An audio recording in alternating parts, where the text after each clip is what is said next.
Ready. मैं Alisha Khan class 11 government higher secondary school Budhena Kala से हूँ और यह मेरी सहयोगी हैं।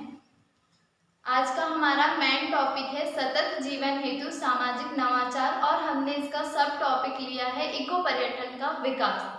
इको पर्यटन एक ऐसा पर्यटन है जिसमें किसी प्राकृतिक क्षेत्र का इस प्रकार से यात्रा की जाती है कि इससे वहाँ के वन्य जीवन और स्थानीय लोगों को इससे संरक्षित किया जा सके और उन्हें लाभ भी पहुँचे। ऐसा ही एक इको पर्यटन केंद्र हमारे बरघाट नगर से 6 किलोमीटर दूर और हमारे विद्यालय से 12 किलोमीटर दूर पर कांचना मंडी जलाशय है। ये एक पहाड़ी है और यह वनों से आच्छादित है। इसमें 3 प्रमुख ऐतिहासिक स्थल जैसे शारदा मंदिर, फरीद बाबा पहाड़ी और महादेव गुफा है और इसके सभी और जैसे कांचना ग्राम, सालीग्राम, मानेगांव ग्राम और बमनी ग्राम बसे हुए हैं और यहाँ पर ही एक पास में एक डैम है जो हाल ही में बनकर तैयार हुआ है और वह कांचना मंडी जलाशय। जब सबसे पहले शारदा मंदिर प्रवेश द्वार आता है, फिर यहाँ पर एक तालाब स्थित है और उसी के आगे पर एक फरीद बाबा की पहाड़ी है और यहाँ पर महादेव गुफा भी है।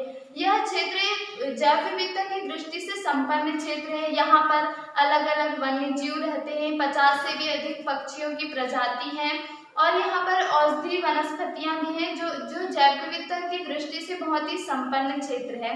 इस क्षेत्र में आने से मतलब प्राकृतिक रूप से बहुत अच्छा व्यू मिलता है। शारदा मंदिर से देखने पर यहाँ से आसपास के सभी गांव दिखते हैं। पास ही में एक सनसेट पॉइंट भी है जिससे बहुत अच्छा व्यू आता है। वैसे भी कोविड के कारण लोग प्रकृति की ओर लोगों का झुकाव और अधिक बढ़ा है, तो लोग इस क्षेत्र में आने के लिए बहुत अग्रसर हुए। लोग चाहते हैं कि हमारे आसपास एक ऐसा क्षेत्र हो जो प्रकृति की दृष्टि से बहुत अच्छा हो, तो यह क्षेत्र प्राकृतिक रूप से बहुत अच्छा है। तो मालेगांव होते हुए जाते हैं तो सबसे पहले हमें माँ शारदा मंदिर पहाड़ी का गेट मिलता है और यहाँ पर चेक पोस्ट है जहाँ पर वन विभाग के कर्मचारी होते हैं जो पर्यटकों को अंदर जाने की अनुमति देते हैं। माँ शारदा मंदिर तक पहुँचने के लिए 2 पथ हैं, जैसे एक प्राकृतिक पथ है और यहाँ पर सीढ़ियों के द्वारा भी जाया जाता है और उन लोगों से एक बहुत अच्छी आस्था जुड़ी हुई है।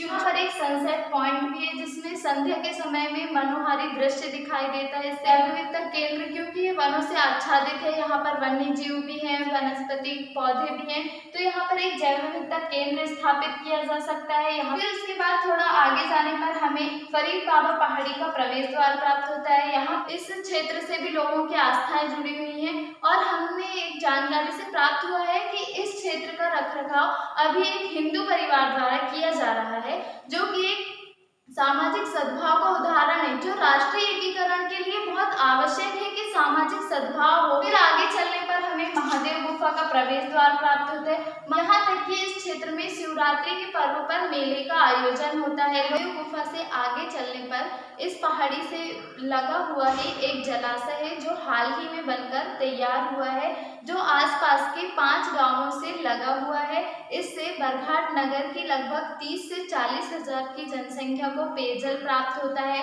और आसपास के किसानों को इससे सिंचाई के लिए जल प्राप्त होता है और साथ में यहाँ पर एक नौकायान भी किया जा सकता है। वैसे बरघाट नगर एक एजुकेटेड ब्लॉक है, यहाँ के लोग बाहर रहते हैं, तो जब हॉलीडेज में आते हैं तो उन्हें एक प्राकृतिक रूप से एक स्थल की जरूरत है।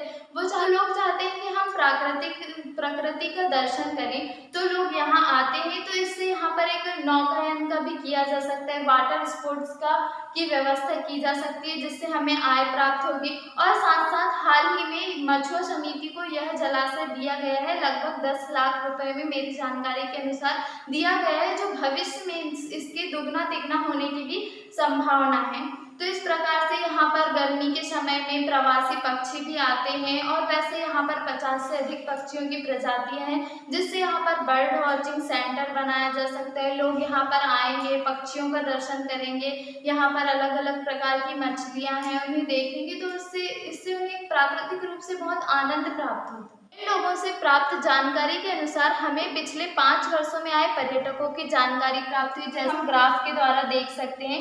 और मान लीजिए यदि प्रति व्यक्ति से अगर 20 रुपये शुल्क भी लिया जाए तो प्रति वर्ष जैसे 2016-17 में 3 लाख रुपए हमें प्राप्त हो रहे हैं, 2017-18 में 3,40,000 प्राप्त हो रहे हैं, 2018-19 में 3,73,000 प्राप्त हो रहे हैं और इस प्रकार से 2020-21 में 2 लाख रुपए प्राप्त हो रहे हैं। और इससे पिछले 5 वर्षों में अगर हम निकालें तो इससे हमें 15,73,000 रुपये की आय प्राप्त हो सकती है। और यदि हम इको पर्यटन द्वारा निर्धारित शुल्क, यहाँ लोग आते हैं तो कुछ लोग पैदल आते हैं और मैक्सिमम लोग साइकिल से आते हैं और अलग अलग अपने वाहनों से आते हैं, तो यदि हम वाहन पार्किंग का भी शुल्क ले लें तो इको पर्यटन द्वारा निर्धारित प्रति वर्ष में अगर 500 व्यक्ति साइकिल से आ रहे हैं और उनसे 10 रुपये लिया जाएगा तो इससे हमें 5,000 रुपये प्राप्त होगा। फिर 2 व्हीलर में अगर मतलब 3,000 लोग आ रहे हैं और 25 रुपये लिया जा रहा है तो 75,000 प्राप्त हो रहे हैं। इसी प्रकार टेम्पो कार, मिनी बस और बड़ी बस का शुल्क भी लिया जाए तो एक वर्ष का अगर हम एवरेज निकालें तो एक वर्ष में 1,50,000 शुल्क प्राप्त हो रही है और पिछले 5 वर्षों में 7,50,000 शुल्क प्राप्त हो रही है, जिससे ग्राफ द्वारा देखा जा सकता है। तो इससे जो हमें आय प्राप्त हो रही है, इससे हम इसी क्षेत्र के विकास के लिए इस पैसे को लगा सकते हैं। जैसे उस पहाड़ी के आसपास एक साइकिल ट्रैक बनाया जा सकता है जो बरघाट नगर के सिवनी क्षेत्र में भी नहीं है, तो इस प्रकार से यहाँ पर एक साइकिल ट्रैक बन जाएगा। औषधि केंद्र का निर्माण होगा और यहाँ पर हम बर्ड वॉचिंग सेंटर बना पाएंगे, इससे लोगों को रोजगार भी प्राप्त होगा।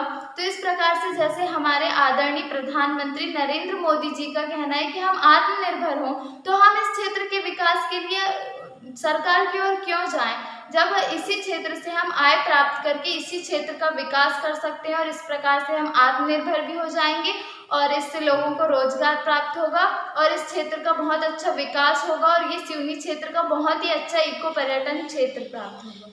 इस प्रकार राष्ट्रीय बाल विज्ञान कांग्रेस ने जो हमें एक प्रोजेक्ट के रूप में अवसर प्रदान किया, तो हमने अपने क्षेत्रीय स्थल कांचना मंडी के बारे में इस प्रोजेक्ट को तैयार किया। तो ये कांचना मंडी जलाशय भविष्य में हम चाहेंगे कि हमारे प्रोजेक्ट के बाद यह भविष्य में सिवनी जिले का ही नहीं पूरे मध्य प्रदेश का एक बेस्ट इको पर्यटन केंद्र बनेगा और मध्य प्रदेश के नक्शे में यह इको पर्यटन केंद्र उभर कर आएगा।